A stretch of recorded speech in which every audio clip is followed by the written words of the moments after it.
Penuntun Saat Teduh Gereja Kristen Jakarta, Rabu 15 Februari 2023. Judul renungan, Bersukacita dalam Penderitaan.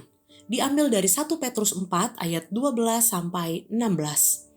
Menderita sebagai Kristen. Saudara-saudara yang kekasih, janganlah kamu heran akan nyala api siksaan yang datang kepadamu sebagai ujian, seolah-olah ada sesuatu yang luar biasa terjadi atas kamu. Sebaliknya, bersukacitalah sesuai dengan bagian yang kamu dapat dalam penderitaan Kristus, supaya kamu juga boleh bergembira dan bersukacita pada waktu Ia menyatakan kemuliaannya. Berbahagialah kamu jika kamu dinista karena nama Kristus, sebab roh kemuliaan, yaitu roh Allah ada padamu. Janganlah ada di antara kamu yang harus menderita sebagai pembunuh atau pencuri atau penjahat atau pengacau. Tetapi jika ia menderita sebagai orang Kristen, maka janganlah ia malu, melainkan hendaklah ia memuliakan Allah dalam nama Kristus itu. Pada abad pertama, di kota Roma banyak dibangun kuburan bawah tanah yang disebut katakombe. Pekuburan itu tidak hanya berfungsi sebagai tempat menguburkan orang yang meninggal, tetapi juga menjadi tempat persembunyian di masa peperangan. Katakombe juga sering digunakan menjadi tempat persembunyian dan persekutuan orang percaya saat itu. Mereka memiliki kode-kode rahasia bagi teman-teman seiman. Gambar rahasia yang sering digunakan adalah gambar ikan, di mana ikan dalam bahasa Yunani iktus. Mereka membuat kepanjangan dari kata iktus ini.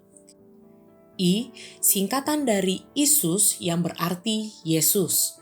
CH, singkatan dari Christos yang berarti Kristus. TH, singkatan dari Theo yang berarti Allah. U, singkatan dari Haios yang berarti putra. S, singkatan dari Soter yang berarti penyelamat. Arti keseluruhannya, Kristus Yesus putra Allah juru selamat. Bagi orang Kristen mula-mula, apabila mereka berani bersekutu dan beribadah menyembah Yesus Kristus Tuhan, dan jika keberadaan mereka diketahui oleh pemerintah Romawi, maka itu berarti mereka harus siap menerima penganiayaan. Meskipun demikian, mereka tetap setia dan bersemangat bersekutu kepada Tuhan dan dengan sesama orang percaya, sekalipun mereka dalam katakombe. Bagaimana dengan kita yang memiliki kebebasan bersekutu dan menyembah Tuhan? Penderitaan tidak dapat dihindarkan ketika seseorang membawa Injil Kristus kepada dunia. Hal ini mengingatkan pada pernyataan Yesus dalam Injil Matius 5 ayat 11. Berbahagialah kamu jika karena aku kamu dicela dan dianiaya, dan kepada kamu difitnahkan segala yang jahat.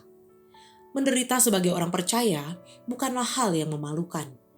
Saat Petrus dan Yohanes harus mengalami penganiayaan karena memberitakan Injil, mereka tidak menyerah atau putus asa. Tetapi mereka bersukacita karena penganiayaan itu adalah perkenan Allah atas apa yang mereka kerjakan. Bersukacita dalam menghadapi penderitaan tidaklah mudah.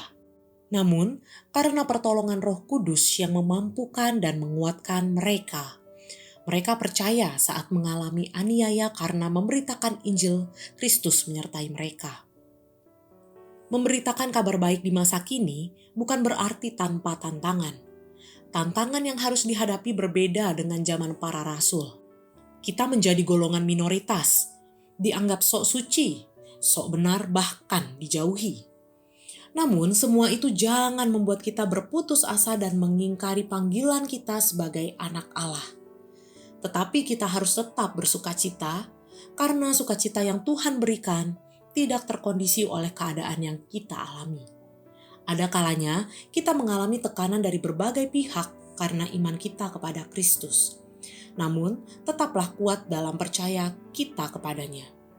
Tekanan itu hanya sementara, karena kita akan menerima sukacita melimpah dalam hati kita.